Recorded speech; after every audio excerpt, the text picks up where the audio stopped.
Plus de 2 millions de personnes sensibilisées, 4 250 salles de classe construites, 70 000 acteurs formés, des centaines de trafiquants arrêtés, plus de 8 000 enfants secourus et pris en charge par les services compétents.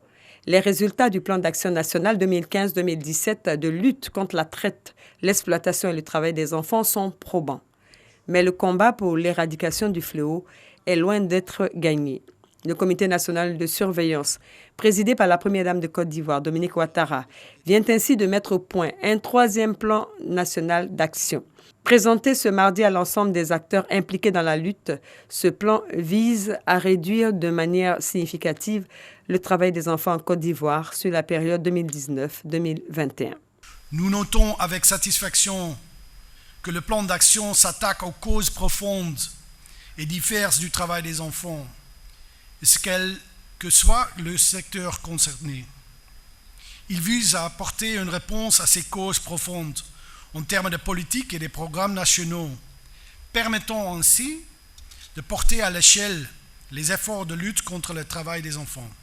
Nous sommes convaincus que la démarche inclusive et délébrative adoptée dans le cadre du processus d'élaboration du plan d'action national 2019-2021 représente un véritable atout pour son succès. Le plan d'action national 2019-2021 de lutte contre le travail des enfants va coûter 76 milliards de francs CFA. Il bénéficiera du soutien du gouvernement dans sa mise en œuvre.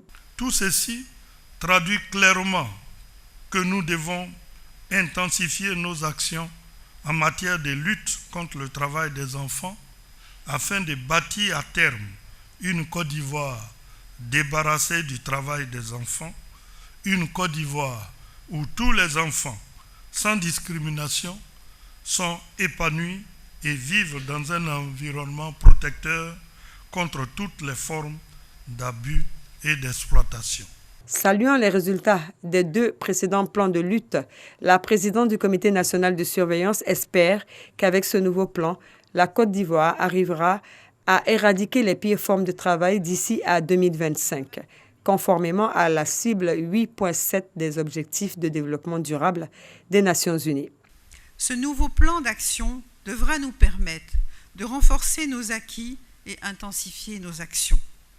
À cet égard, notre priorité sera de poursuivre nos efforts dans le domaine de l'éducation, à travers la construction de plus de salles de classe, de cantines scolaires et de logements pour les enseignants, afin de permettre à tous les enfants vivant sur le territoire national d'avoir accès à une éducation de base de qualité et de les soustraire au risque du travail des enfants.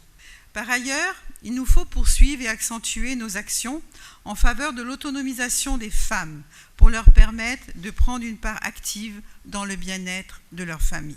Il nous faut également poursuivre et intensifier nos actions de sensibilisation à travers la mise en œuvre d'une stratégie nationale coordonnée et efficace en matière de communication.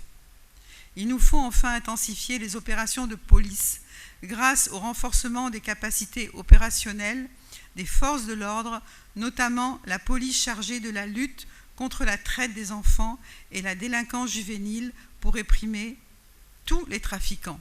Je voudrais inviter par ailleurs tous les acteurs à encore plus d'engagement, car la lutte contre le travail des enfants est un devoir collectif et une responsabilité partagée. Pour ma part, je reste convaincue qu'en unissant nos efforts, nous parviendrons à éliminer durablement le travail des enfants de notre pays. L'appel de la première dame, Dominique Ouattara, a déjà un écho favorable.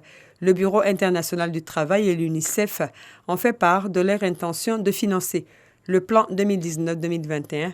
Cet appui financier sera dédié aux actions de lutte dans les secteurs de la cacaoculture et de l'orpaillage.